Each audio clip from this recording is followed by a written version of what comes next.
বাহরাইনের dry dock শিপইয়ার্ডে ডিউটিরত অবস্থায় আকস্মিক ক্ষেপণাস্ত্র হামলায় প্রাণ হারিয়েছেন চট্টগ্রামের সন্দ্বীপের বাসিন্দা আবুল মোহসেন ওরফে মোহাম্মদ তারেক। সোমবার ভোরে কর্মস্থলে থাকাকালীন হামলার শিকার হন তিনি। মৃত্যুর খবর নিশ্চিত করেছেন নিহতের পরিবার। মৃত্যুর খবরে তার হালিশহরের বাসায় চলছে শোকের মাতম। বাবার আদুরে ডাক, ভরসার হাত, তামান্নার জীবনে এসব এখন শুধুই স্মৃতি। সোমবারের এক অভিশপ্ত ভোরে বাহরাইনের আকাশে ছুটে আসা বরণাস্ত্র কেড়ে নিয়েছে তার বাবাকে। তামান্না ছিলেন বাবার একমাত্র সন্তান। আমার বাবা সারা জীবনের জন্য আমাকে রেখে চলে গেছে একলা করে। তো আমি কি বলবো, সামান্য 2 মাস বেড়াতে আসার পর চলে গেলে আমার পুরো ঘর খালি হয়ে যায়, যেহেতু আমার কোনো ভাই বোন নাই।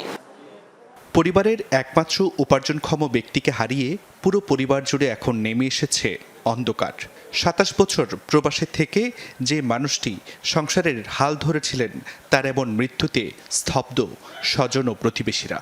সরাসরি পড়ছে কিনা না ওটা ভগ্নাংশ পড়ছে, যেভাবে হোক তার মাথায় পড়ছে সরাসরি। রাত্রে আমি ভয়েস দিছি এবং ওকে কল দিছি যে নিরাপদে থাকার জন্য। সরকারের কাছে আবেদন থাকবে যেহেতু আমার খালুর অন্তত লাশটা যাতে আমরা পাই। যখন বোমাটা পড়ে তখন উনিও উপরে নাকি ছিল, আর যারা ডিউটি অবস্থা ছিল কিছু ছিল নিচে আর উনি ছিল উপরে।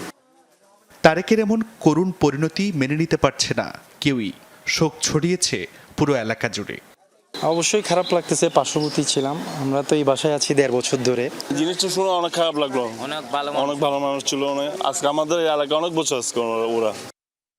সোমবার বাহরাইনের একটি ড্রাইডক শিপইয়ার্ডে ডিউটিরত অবস্থায় ক্ষেপণাস্ত্র হামলায় নিহত হন সন্দ্বীপের আজিমপুর ইউনিয়নের বাসিন্দা মোহাম্মদ তারেক। নিহত তারেকের পরিবার থাকেন চট্টগ্রামের হালিশহর থানাধীন আমতল বউবাজার এলাকায়। জুবাইর রিফাত, যমুনা নিউজ, চট্টগ্রাম।